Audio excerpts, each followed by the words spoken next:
ఏది ఏమైనప్పటికీ జితేందర్ రెడ్డి కాంగ్రెస్లో చేరారు. రేపు మీరు బీజేపీ నుంచి ఎంపీగా కంటెస్ట్ చేసేటప్పుడు జితేందర్ రెడ్డి మీ ఓటమి కోసం కృషి చేయరా? సరే, రాజకీయాల్లో నేను బీజేపీలో ఉన్నా, వాళ్ళు కాంగ్రెస్లో ఉన్నారు అంటే ఆపోజిషన్ కదా. ఆయన ప్రత్యేకంగా కృషి చేసేది ఏముంటుంది అక్కడ? ప్రత్యేకంగా వాడు కృషి చేసేది ఏముంటుంది? He's in other party now, he's in Congress, నేను భారతీయ జనతా పార్టీ. మా పార్టీ గెలుపు కోసం మా కార్యకర్తలు పనిచేస్తారు, మా నాయకులు పనిచేస్తారు, కాంగ్రెస్ వాళ్ళు కాంగ్రెస్ పార్టీ గెలుపు కోసం పనిచేస్తారు. మొన్నటి వరకు జితేందర్ రెడ్డి బీజేపీలో ఉన్నారు, తనకంటూ ఒక వర్గాన్ని క్రియేట్ చేసుకుని ఉంటారు. అది మీకు తెలుస్తుంది, మాకన్నా కూడా బాగా ఇంటర్నల్ గా.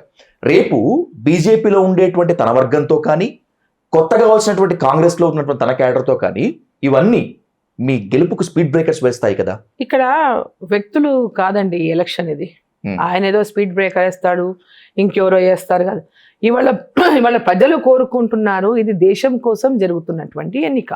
నరేంద్ర మోదీ గారు ప్రధానమంత్రిగా ఉండాలని జరుగుతున్నటువంటి ఎన్నిక. ఈ జిల్లాలో భారతీయ జనతా పార్టీ గెలిస్తే ఈ ప్రాంతం అభివృద్ధి అవుతుంది అనేటటువంటిది ప్రజలు భావిస్తున్నటువంటి ఎన్నిక. సో ఈ ఎన్నికల్లో ఇట్లా ఈ విధంగా అపోజిషన్ పార్టీల వాళ్ళు ఎలాంటి ప్రణాళికలు చేసుకున్నా, దేశంలో నరేంద్ర మోదీ గారు ప్రధానమంత్రిగా ఉండాలి, ఈ దేశం కోసం నరేంద్ర మోదీ గారు ఈసారి ఈ యొక్క పార్లమెంట్లో ఓటు నరేంద్ర మోదీ గారికి. ఇక్కడ parliament seat last time DK Aruna తక్కువ ఓటుతో ఓడిపోయారు. ఈమె జిల్లాకి ఇంతకుముందే అనేకమైనటువంటి అభివృద్ధిలో పాలు పంచుకున్నారు. ఈ జిల్లా అభివృద్ధిలో కూడా ఆమె కీలక పాత్ర ఉంది. ఈ ప్రాంతం మీద మమకారం ఉంది, ఈ ప్రాంతం పైన తనకు ఎమోషన్ ఉంది, ఈ ప్రాంతంలో అభివృద్ధి అనేటటువంటి ఒక ఆలోచన ఉన్నటువంటి ఒక కమిటెడ్ నాయకురాలనేటటువంటి ప్రజల లోపల ఉన్నట్టు అభిప్రాయం.